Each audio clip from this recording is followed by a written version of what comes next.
Recording y listo. Ok, buen día. La clase número 2, dato, información, almacenamiento. Buen día a todos.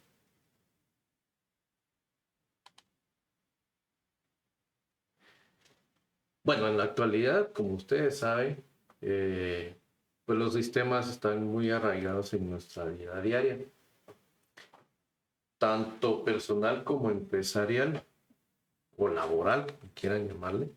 Una cosa es que sistemas o información está a todos lados donde vamos, vemos información, vemos eh,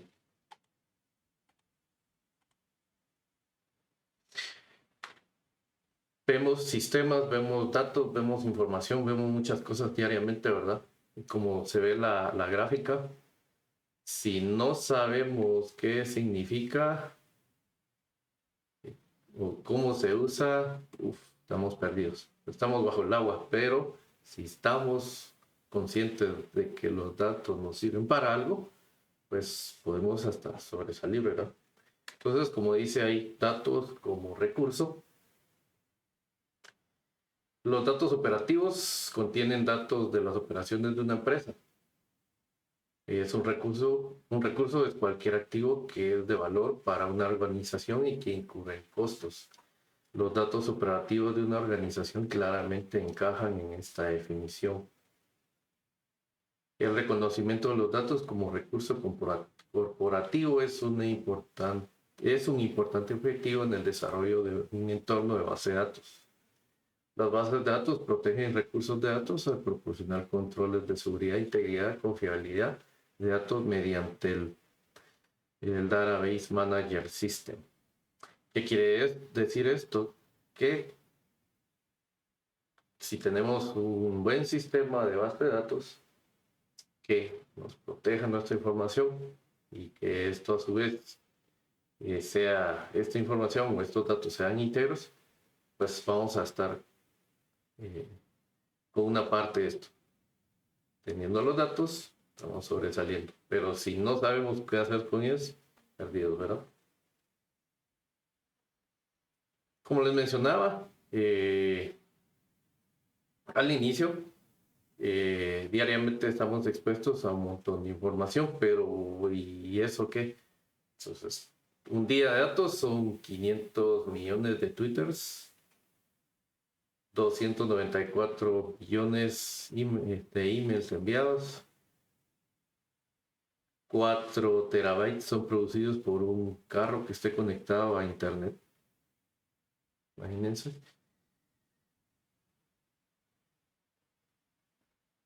Y 28 petabytes serán generados o son generados por dispositivos vestibles o wearables como relojes u otros sensores que llevamos en nuestra ropa. 28 petabytes. Y así un sinnúmero de cosas que en nuestra vida diaria tenemos y que pues usamos, o 65 billones de mensajes enviados en un día por WhatsApp. Solo usamos la aplicación, pero realmente no tenemos idea que hay de trasfondo de esto.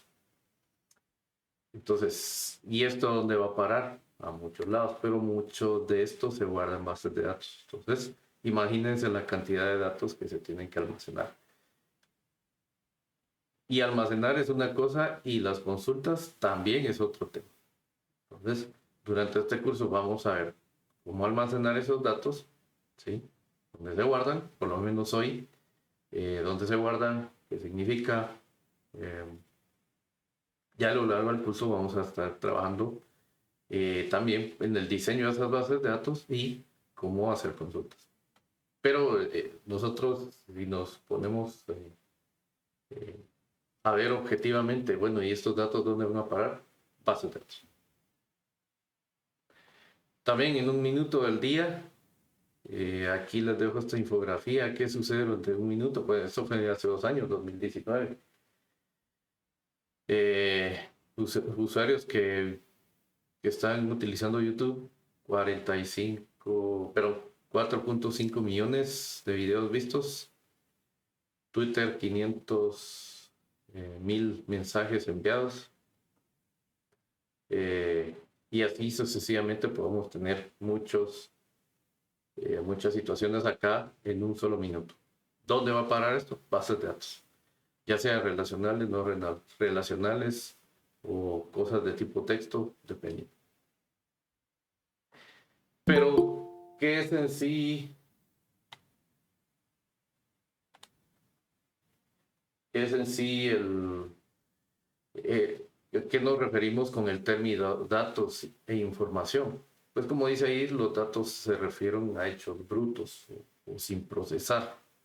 Podemos tener personas, lugares, eventos, conceptos. Por ejemplo, ahí tengo unos ejemplos donde dice facultad, clase, estudiante y asignación. Entonces, sabemos que los datos se van grabando, ¿verdad?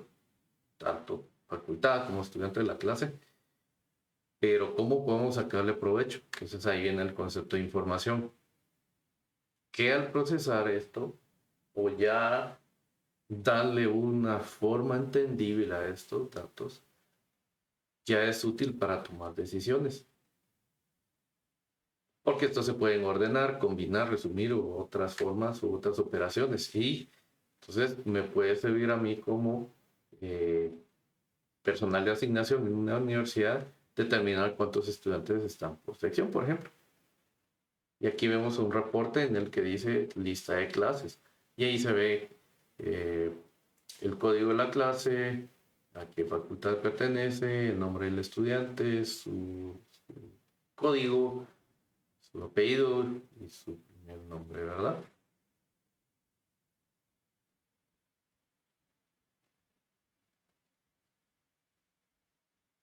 Entonces acá esto se vuelve ya información, ya algo procesado, ya algo resumido, algo combinado. No es lo mismo tener una tabla de facultades, pero o un listado de facultades, pero ¿qué puedo hacer con eso? Nada, pero se lo empiezo a combinar con otras fuentes de información o de datos, pero podemos generar información. Y podemos estar en este punto, teniendo datos y saber y entendiéndolos, podemos generar información y podemos generar un activo de valor para la empresa.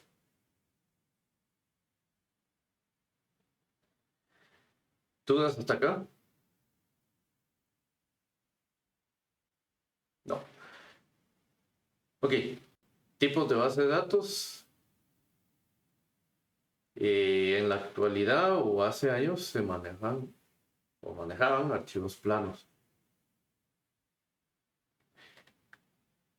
Si se recuerdan, creo que con ustedes llevamos algunos del curso de base de programación 1, si no estoy mal, y ahí se manejaron archivos planos.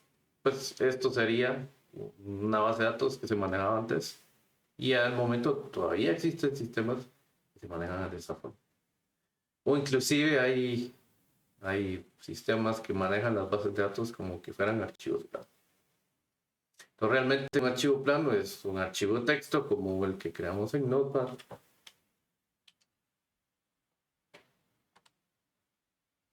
Y introducimos datos, ¿verdad? Por ejemplo, código postal.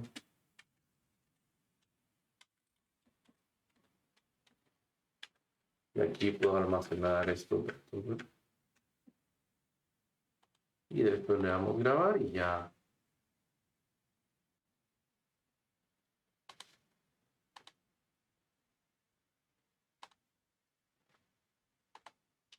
Ya tengo mi base de datos aquí.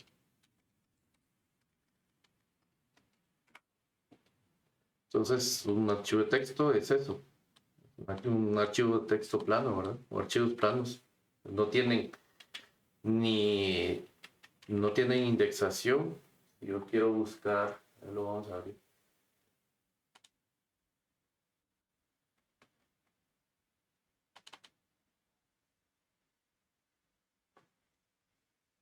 Ok. Eh, yo quiero hacer un ordenamiento sobre esto, pues está ordenado, pero si tuviera millones de registros y estos están desordenados, me lleva una cantidad de tiempo hacer ese ordenamiento. Entonces, por eso se le llama archivos planos. No tiene ningún orden o algo que le diga a la aplicación o al usuario, mira, este es el orden de, de estos datos, ¿verdad? Siguiente, bases de datos jerárquicas. Ese es otro sistema. Ahí les dejé un link en el que pueden ingresar y obtener más información acerca de esto. Básicamente es como un sistema de archivos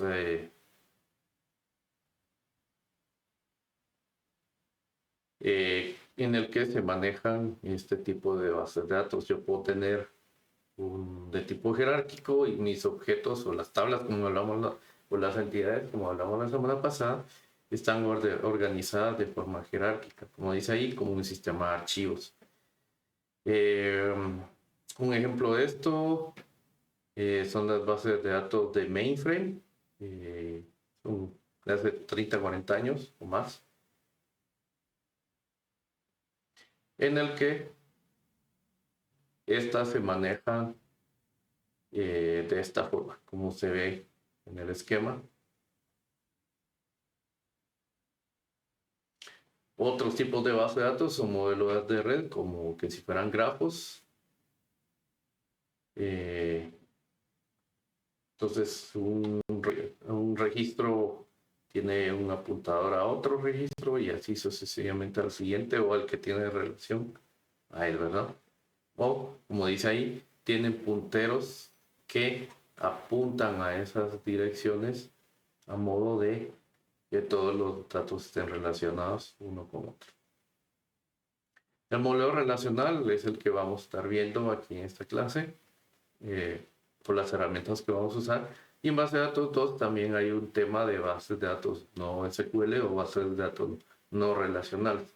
Pero de momento en este curso vamos a ver modelo relacional.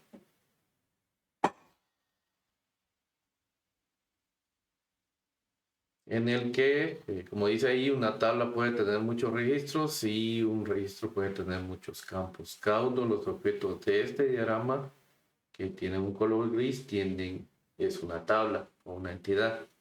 Y cada uno de estos nombres que aparecen acá, o ítems, son campos o columnas que posee esta tabla.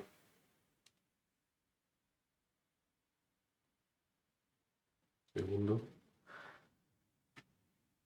Eh, y también a su vez tienen relación entre cada una de estas por medio de una clave principal que vamos a estar viendo en la siguiente clase.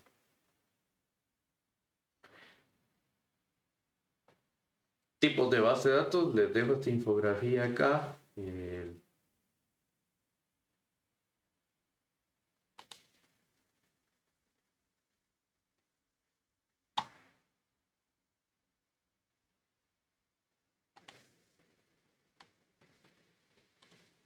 Esta infografía básicamente son los tipos de bases de datos y cómo empezaron o de dónde surgieron cada una de ellas. Entonces, IMS son bases de datos jerárquicas y CODASIL es el inicio o pre-bases de datos SQL. Entonces, en los años 70 ya empiezan varios actores, como Edgar Code y otros, con el tema de bases de datos relacionales y lenguajes SQL. Ya en los 80, pues esto empieza a crecer con Oracle como uno de los principales abanderados de esta tecnología, y en los años 90 ya empieza una explosión por el tema del Internet. Ya para los años 2000 ya empiezan otros jugadores, como dice aquí, New Players Emerge, y esos nuevos jugadores son bases de datos no SQL, que no tienen un lenguaje como tal, lenguaje estructurado.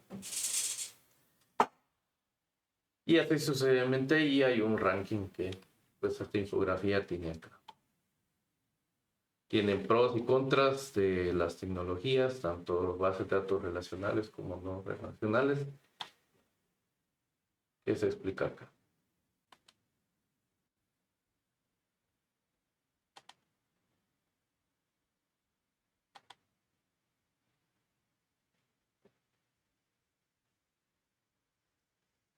Oh, este link no abrió. Este.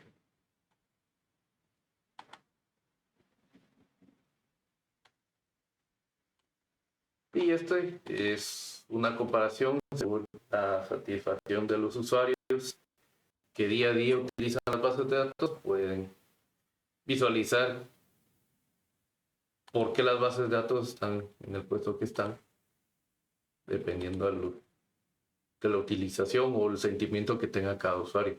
Entonces aquí hay un listado del top 20 y aquí se ve las comparativas y les doy detalles, facilidad de uso, si cumple los requerimientos, si es bueno para el usuario utilizarla, fácil de administrarla, la calidad del soporte, la facilidad de instalación o configuración y muchos otros factores. Pueden encontrar estos datos acá, comparando un manejador de base de datos versus otro.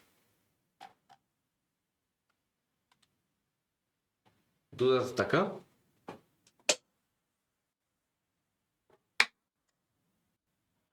Todo bien. Por el momento no, Ángel.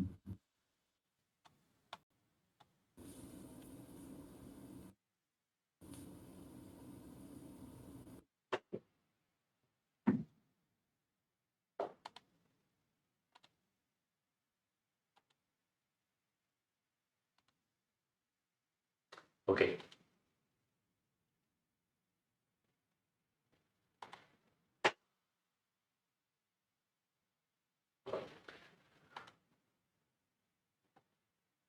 Y la segunda parte de nuestra clase es acerca de los medios de almacenamiento. Ya vimos que era dato, que era información. Y también estos datos tienen que almacenarse en algún lado, ¿no?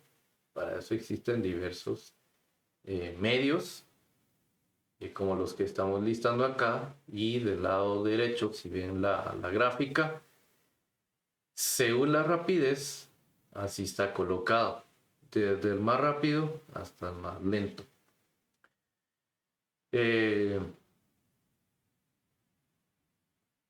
Puse ahí cinta magnética, almacenamiento de disco, perdón, memoria flash, memoria principal, memoria caché, y de último dejo el almacenamiento remoto porque depende. Cuando estamos hablando de cintas magnéticas, son dispositivos como esto que está acá, unos cartuchos que tienen adentro una cinta magnética. No sé si alguien conocía los cassettes donde se escuchaba música hace algunos años atrás. Básicamente es lo mismo, solo que con otra presentación, ¿verdad? Si ven acá, aquí hay un Type Library, que es una librería de cintas, en el que ustedes pueden introducir bastantes cintas ahí, y por medio de alguna aplicación de backups, esto es manejado, y los backups, ya sea de archivos, bases de datos o cualquier cosa que quieran grabar ahí, o imagen de un snapshot de un sistema operativo, podría ser ahí guardado. Entonces, esta es una situación. También hay otro que es un VTL, Virtual Tape Library, que también funciona similar a esto, solo que podemos sacar backups a las bases de datos, como se ve acá, pero esto se guarda de momento en un servidor que tiene suficiente almacenamiento, ¿sí? Mientras esas tareas se están completando, las bases de datos están grabando en esos discos, y en un punto en el tiempo de ese día, o cuando terminan los procesos perdón, se suben a cinta. Básicamente son dos servidores, o puede ser uno, dependiendo del appliance o el dispositivo. Puede ser uno que tenga suficiente espacio, o una librería de cintas como esta, o un segundo dispositivo que se transporta, que está pegado a él por medio de la red, ¿sí? Y estos datos, estos backups que fueron almacenados en disco, en ese backup server que dice ahí, llevárselos así.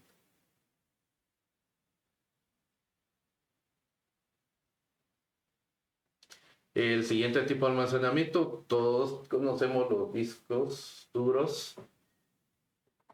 Cada computadora, la mayoría de computadoras, bueno, sí, todas las computadoras, o bueno, voy a cambiar la frase. La mayoría de computadoras en estos tiempos tienen un disco de estos. Y estos son discos de almacenamiento magnético que utilizan unos platos para almacenar la información o los datos en cada uno de ellos. Y por medio de un cabezal, como se muestra acá, se realiza la lectura y escritura. Estos discos siempre están rotando y los brazos se mueven a solicitud de lo que andemos buscando o escribiendo en el disco. Hay de diversas capacidades, desde 100 gigas, no, 20 megas, perdón. A ver un segundo.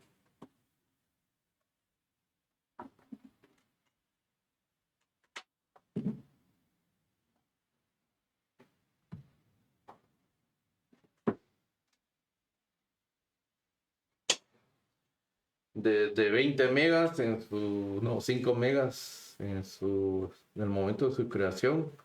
Tengo este 100 gigas acá, no sé si lo logran ver, que es un disco de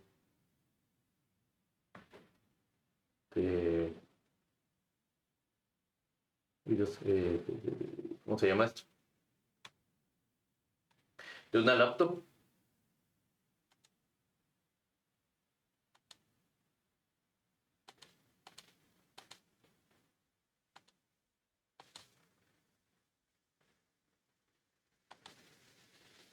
Entonces es un disco bien pequeñito, no sé si lo logran ver ahí. Y los discos modernos, eso lo vamos a ver en un momento. Y hay otros discos, a ver, tengo otro por acá, algo viejito.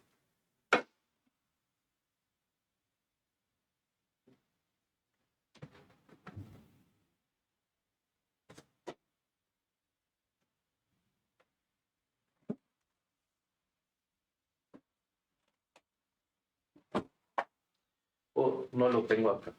Pero sí, este es de 160 gigas. Tengo otro acá, este de 2 teras, que por ahí lo cambié.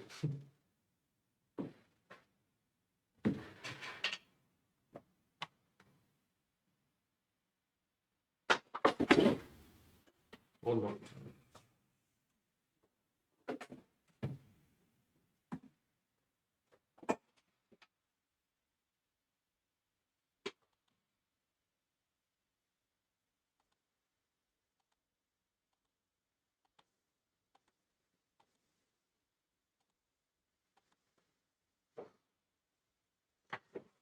Almacenamiento remoto, me lo voy a saltar un momento y vamos a ver estos tipos de almacenamiento, que es la memoria flash, ahora los nuevos discos. Yo tengo este acá que es de 128 gigas, creo, pero es una tarjeta bien pequeñita, es como una memoria USB, pero es mucho más rápida. Entonces, estos tipos de almacenamiento van desde 80 megabytes por segundo hasta los nuevos 5000 megas por segundo. En comparación a estos como este que tengo acá en las manos, si logran mi webcam, estos alcanzan 50 megas por segundo, entonces es una diferencia abismal. Entonces esto ha cambiado mucho la computación en nuestros días en el tema de acceso a los datos e información, eh, haciendo que las lecturas y escrituras en el tema de base de datos por lo menos sean muchísimo más rápidas. Y en general, si alguien tiene un notebook, una laptop con un disco de estado sólido como los que tenemos acá, los tiempos de carga serán bien reducidos en comparación a los discos mecánicos.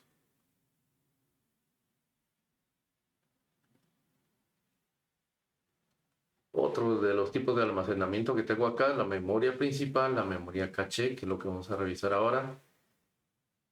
Cuando hablamos de la memoria principal es lo que tenemos acá, la memoria RAM. Como ven acá en la gráfica, esto se comunica con el bus local y a su misma vez con el CPU. por medio del L2 caché. Y en el L2 caché hay muchas instrucciones que tiene el procesador para guardarlas temporalmente y ejecutar nuestras operaciones de forma más rápida. Pero cuando estamos hablando de caché de bases de datos, tenemos un componente que se llama acá el buffer pool. Y el buffer pool es nuestro caché, que es un área donde reside las operaciones que estamos haciendo frecuentemente en la base de datos. Una de esas operaciones pueden ser planes de ejecución, y esos planes de ejecución son la forma en que los queries o las consultas se ejecutan en una base de datos. Como la parte que está acá, un optimizador, un query plan, que eso es el plan caché, perdón, el plan de ejecución. Y existen otros componentes como el query executor, que utiliza el query plan o el plan de ejecución. Entonces, para acceder a los datos hay otros componentes acá, el buffer manager, el buffer pool, que son utilizados para que la base de datos no esté leyendo constantemente el disco, como aquí es data file, sino que vaya a consultar los datos ahí en el buffer pool.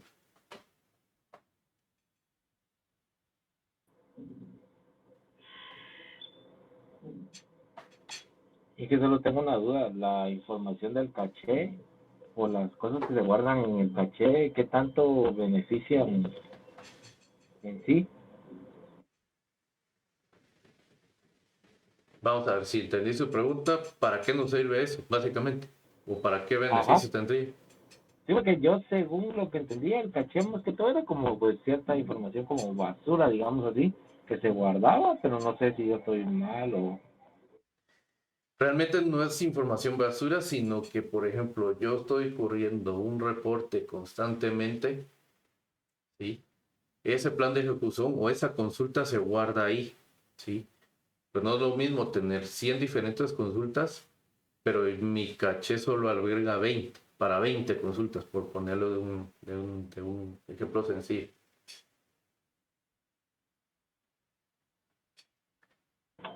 Ah, ok, muchas gracias. Entonces, estas 20 consultas, el motor de base de datos va a utilizarlas para ir a leer los datos que posiblemente también estén en el caché, porque yo tengo una consulta recurrente y ese caché contiene esos datos que estoy consultando frecuentemente. Entonces, en lugar de ir a consultar el disco y, por ejemplo, tengo millones de registros, en lugar de ir a barrer la tabla y hacer una lectura gigante en el disco, puedo ir a traer esos datos, que puede ser un par de registros, un par de líneas de datos, ¿sí? Y lo va a traer al caché y ahí lo tiene. Entonces, como este caché está en un área que pertenece a la memoria RAM, ¿sí? Entonces la base de datos va a consultar ahí y me devuelve más rápido la consulta, ¿verdad? O lo que yo estoy buscando. Pero si tengo una consulta gigante, obviamente tengo que ir a leer al disco y eh, entonces ya es un tema diferente. Tengo que ir a leer aquí a los data files, toda esa información, que sé yo, genero millones de registros y devuelvo aquí el conjunto de resultados por medio de una red o localmente a la aplicación, o bien generar un archivo de texto, no sé, se me ocurre. Pero para eso nos sirve el caché, para ir a traer datos que son frecuentemente consultados o planes de ejecución que son frecuentemente utilizados, porque cada consulta que yo hago en la base de datos es una consulta y la base de datos construye un mapa de dónde están los datos, de cómo se tiene que correr esa consulta. Entonces a eso se le llama plan de ejecución. No sé si resuelvo su duda.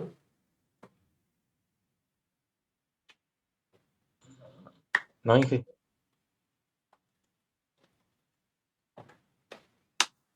Ok.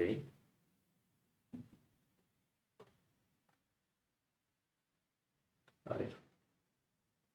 Y el último tema a revisar es el tema de almacenamiento remoto. Puede ser que la base de datos esté guardada en recursos de red y en recursos cloud, o el tema de SAN NAS. Cuando hablamos de recursos de red, puede ser una carpeta compartida en algún servidor, aunque los motores de bases de datos no permiten que las bases de datos sean grabadas en una carpeta compartida en un servidor remoto. ¿Por qué? Porque la red puede tener latencia o lentencia, si alguien por ahí. Entonces puede ser que según la carga de la red, esto se ponga muy lento y los datos, en lugar de poderse consultar, se terminen corrompiendo. ¿Sí? Cuando hablamos de recursos cloud, las bases de datos están albergadas ahí en el cloud, ¿no? En la nube, como el tema de Azure, Amazon Web Services y otros. Pues nuestras aplicaciones se conectan vía internet a los recursos cloud para consultar los datos que estén ahí guardados. Y cuando hablamos de SAN NAS, el tema de SAN básicamente es un dispositivo que alberga miles bueno, bastantes discos duros como estos que tengo acá.